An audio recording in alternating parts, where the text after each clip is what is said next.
In PhD level research, where complex models often involve multiple latent factors with more than 10 indicators each, how can one effectively manage and resolve estimation errors, such as model misspecification or Haywood cases, when using M+ for analysis?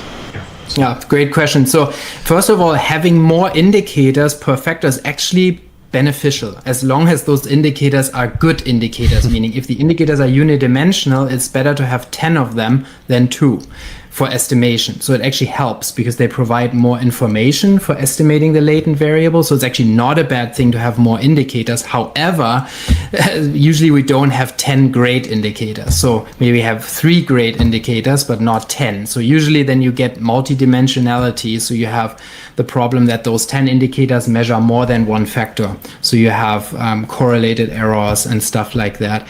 And so then my personal position on that is that it's better to have 3 or maybe 4 or maybe even 2 good indicators that are unidimensional and are good, strong indicators of that latent variable than it would be to have 10 or 20. So I would then recommend selecting the best ones and getting rid of the ones that are not so good, because it's really only beneficial to have many indicators when the indicators are good, otherwise not. And so then you shouldn't get Haywood cases if you have 3 or 4 good indicators. I mean, it's more common when you have only 2 indicators. It's also more common when you have a smaller sample size, but it would not be common with many indicators if those indicators were good. So if they're good indicators, then it actually helps with the estimation. Great, thanks for sharing.